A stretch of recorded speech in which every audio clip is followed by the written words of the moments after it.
Plants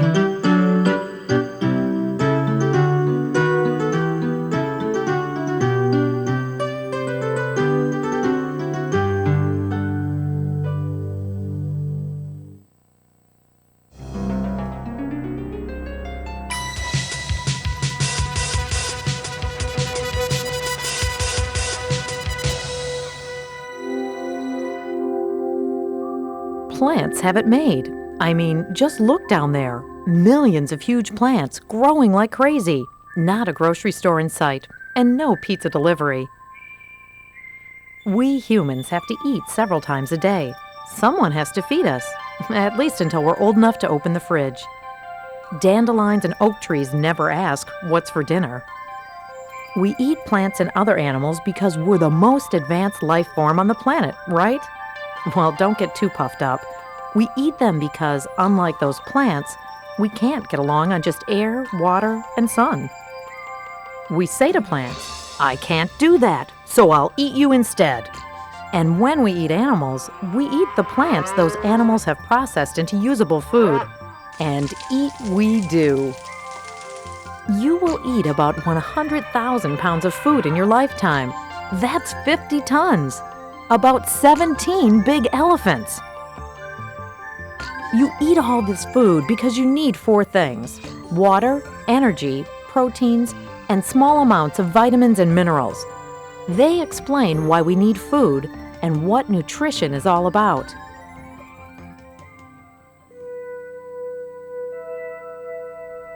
Of the 4, water is the most urgent. We can live surprisingly long without food, but only a matter of days without water. The surface of planet Earth is about 70% water. But did you know that from half to 2/3 of your weight is also water? This is how much water the average adult contains.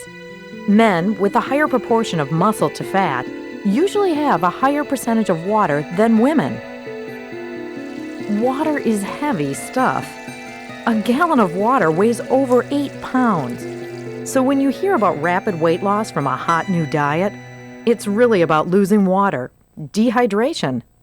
If you lose weight quickly, you might say, "Hey, I'm 5 pounds drier this week." After all, what's a raisin but a grape that lost weight from dehydration? How much water do you need each day? About a quart of water for each 1,000 calories you use. That means a typical adult male who uses 2,500 calories needs about 2.5 quarts of water. But you don't need to get all that water from the tap or a bottle. Food contains lots of water. Take this orange. It weighs 12 ounces. Now we'll put it in an oven to dry it out. Here's our orange after its quick weight loss. It lost weight because it dried out. Over 80% of an orange's weight is water. You might call this a toaster, but it's also a bread dehydrator. Heat evaporates the free water on the bread's surface. That's why toast is crispy. Watermelon is 92% water by weight. Lettuce, 95%. Even meat is 70%. On average, food is 2/3 water, much like your body. So some of the 2 to 4 quarts of water you need daily comes from food. You don't have to make a water bottle part of your wardrobe. Why do you need water? Flex a muscle, any muscle. You just use water. Blink your eyes. You can't do it without water. Water also carries oxygen and nutrients to your cells, cushions your joints, converts food into energy, and helps remove waste. You use water constantly. You sweat when you do nothing. Put your hand in a plastic bag, and in a few minutes, you'll see water on the surface. That's sweat. Your body throws off water even when not active. It's how you keep a steady body temperature. In hard exercise, you can lose over 1.5 quarts of water in an hour. A typical adult drinks about 70 ounces of water a day and gets 30 ounces from food, and water in equals water out.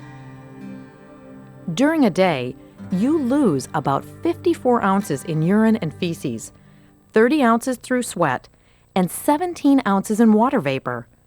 You breathe out water every time you exhale. Your body temperature rises if you don't have enough water to perspire. Sweating is your built-in sprinkler system. A few degrees over 98.6 and it's called a fever. At around 105 degrees, it's a heat stroke, which can be deadly. At a loss of 3% of your body weight in fluids, you notice signs of dehydration, which include dry lips and mouth, weakness or dizziness, headache or nausea, and muscle cramps. Some of these same symptoms occur after drinking too much alcohol. Alcohol, although a liquid, draws water from the body. It dehydrates. Part of a hangover is dehydration. Drinking 6 to 8 glasses of water a day avoids triggering your thirst impulse. But with age, you lose some ability to judge your need for water. This puts the elderly at greater risk from dehydration. Water provides no energy. That's another way of saying it has no calories. And that's the second nutrition basic, energy. Here's a question for you. Which of these can you not see, even with a microscope? Fat, calories, carbs, or protein? You can see fat even without a microscope. And proteins and carbs are both chains of molecules. Proteins have more interesting shapes. But even with the most powerful microscope, you can't see a calorie. That's because a calorie is not a thing. It's a measurement of energy. So how many calories do you burn swimming or working out? None. Okay, it's a trick question. You can't actually burn a calorie any more than you can burn an inch. A calorie is a measure, so you can't really eat calories either. Here's a little secret. Food makers do not hire experts to count the calories in their foods.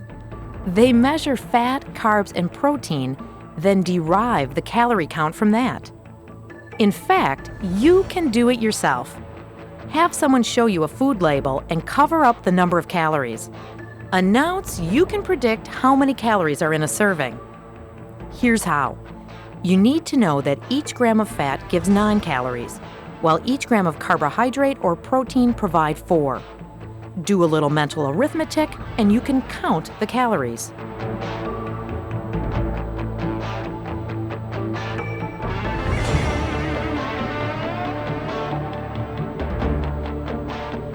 Fats, proteins, and carbohydrates all provide energy. Fat provides more than twice as much energy per ounce as proteins or carbohydrates. But why does fat give more energy? Fat gives more energy than carbohydrate and protein, yet all share the same basic ingredients: carbon, hydrogen, and oxygen. But carbohydrate generally contains more hydrogen and oxygen as water, H2O. That's why it's called a carbohydrate. In fat or protein, the oxygen and hydrogen don't combine to make as much water. In other words, fat or protein are not as hydrated. Just as water in equals water out, energy in equals energy out. The energy out is burned in activity. Energy in is the calorie value of the food we eat. If we eat more energy than we use, we store it in the form of fat. A pound of fat stores about 3,500 calories. To lose a pound of fat, you have to use 3,500 more calories than you take in. That means a 150-pound person has to jog at a 9 minutes per mile pace for over 4 hours to lose just 1 pound. How far could a person run on the energy provided by each of these foods? The lettuce leaf won't get you much past the 50-yard line. The bread fuels 550 yards of running, the pizza 1,100 yards, and the chocolate bar 2,200 yards. You need energy 24/7. Your heartbeat and breathing alone uses about a calorie every minute. You need energy to think. You need it to replace over 2 million new red blood cells every second. You need it to grow the over 3 million hairs on your body. You use calories just to veg out. An adult male needs about 12 calories for each pound of body weight. Figure about 11 calories a pound for females. The more energy you use, the more additional calories you need. Nutritionists recommend you get energy from a variety of foods: 55% from carbohydrates, 15% from proteins, and 30% or less from fats. Every cell in your body needs a sugar called glucose, and the best source is food with carbohydrate. In fact, your brain can use only glucose for fuel, and your brain needs lots of energy. Thinking is hard work. That's why over half your calories should come from carbs, especially carbs that provide other nutrients. For example, a can of pop is all carbohydrate, but it supplies no other nutrients. A slice of whole wheat bread is also a carb, but it supplies iron, B vitamins, calcium, fiber, and other nutrients. Table sugar and flour are both carbohydrates. Tasting sugar can be pleasant, but you might gag on a spoonful of flour. Yet both are made from carbon, hydrogen, and oxygen. The main difference is that sugar is a smaller molecule that fits into the sweetness taste buds in your tongue. Flour has longer chains of molecules that don't fit. That's why it's called a complex carbohydrate, and table sugar is a simple carbohydrate. Your body gets energy from either one. It doesn't care, but your taste buds do. The energy in carbs is easier to use, but fat supplies more energy per ounce. You need about an ounce of fat a day for the fatty acids they supply. Fat helps keep you warm, gives energy, and helps cushion your body organs. Fat carries some vitamins to cells and keeps brain and nerve cells working. Without fat, you die. You get fats mainly from meat, dairy foods, nuts, and some vegetables. Animal fat is solid at room temperature, while vegetable fats are liquid at room temperature. They're oils. Most of the fat you eat should come from liquid fats. All three energy sources are sometimes condemned as evil. Fad diets blame either sugar, fat, or carbs for all sorts of health problems. So food makers come up with foods containing little or none of whichever is the currently popular evil. But we can use energy from all three for balanced nutrition.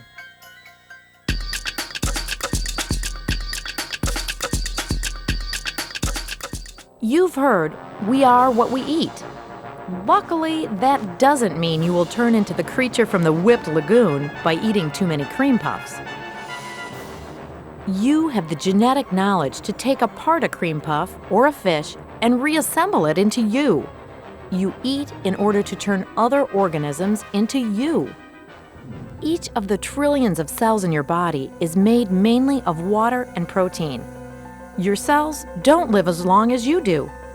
That means your body is a construction site throughout your life.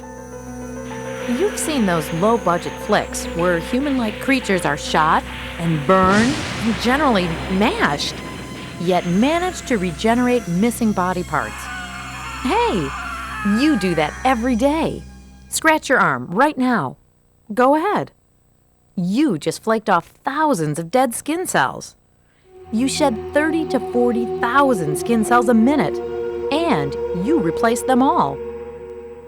The skin you have today is not the same skin you had 2 months ago.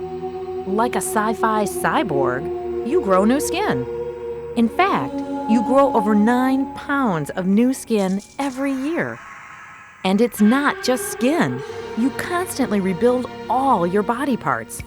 In the last minute, your stomach replaced 500,000 cells in its lining. You completely reline your stomach every 3 days. That's protein at work. Your body breaks food down into small protein units called amino acids, made of carbon, hydrogen, oxygen, and nitrogen. Protein is an important source of nitrogen. Each protein is made of amino acids linked like beads in a necklace. We use about 20 different kinds of amino acids and arrange them into thousands of proteins, much like using 26 letters in the alphabet. It's like you have a protein production plant that uses 20 amino acids as raw ingredients. 11 you can make in-house on the factory floor, but the others you have to have delivered from food. Animal protein contains all the essential amino acids you need to make proteins. That's the main reason people eat animals.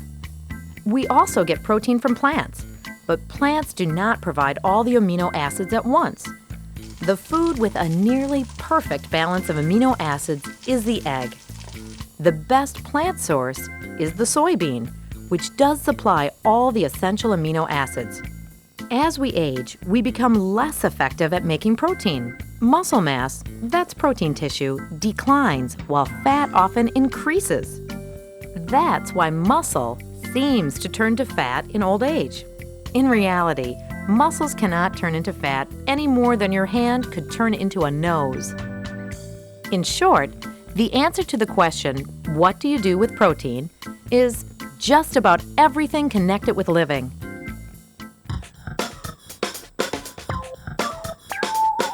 We mine the earth for all sorts of minerals: iron, copper, aluminum, nickel, and hundreds more. But you also need minerals in food. Plants trap minerals washed from rocks by rain or dissolved in leaves. The minerals in your body right now are all recycled. The iron in your blood may once have been a part of a cliff in Arizona centuries ago. From food, you need a whole variety of minerals, from iron and calcium to zinc and cobalt. Other chemicals we get from food in very small amounts are called vitamins and are commonly named by letters of the alphabet: A, B, C. These vitamins are chemicals we have to get from food. We cannot make them on our own. Vitamins help almost every chemical reaction in your body. You need vitamin C to make collagen. That's a protein that makes your skin strong yet elastic. Without vitamin K, blood doesn't clot, and a nosebleed could be fatal. Without vitamin B12, you can't make red blood cells. A balanced diet gives the vitamins you need, but many nutritionists recommend a daily multivitamin supplement to fill any gaps. Something else you need from food is dietary fiber. Remember that orange we dried out earlier? The water is held in place by membranes. You can see them here. You can't digest this tough plant material, but you need about an ounce a day to help digest food. One orange supplies about a fourth of the fiber you need in a day. Most of this dietary fiber is cellulose, a strong, rubbery material that makes up the walls of plant cells. Most fiber is too small to see, except in plants like celery and rhubarb. Vitamins, minerals, and fiber do not add to muscle strength, supply energy, or cure diseases. Some view nature as a kindly mother who wishes only to protect her children. They assume what is natural must be good and harmless. But nature is more complex and filled with substances that both cure and kill, that build or destroy. For example, you need chromium from food, yet only a few times the amount you normally eat is poisonous. Many essential vitamins and minerals are toxic in larger amounts. We are all recycling experts. The frozen yogurt you had for dessert yesterday was made up of molecules that may have once been part of a dinosaur, a person who lived in ancient Greece, or a slug beneath the sea eons ago. All creatures, those alive now and those long dead, feed one another. Nutrition is part of the ongoing process that is life on this planet.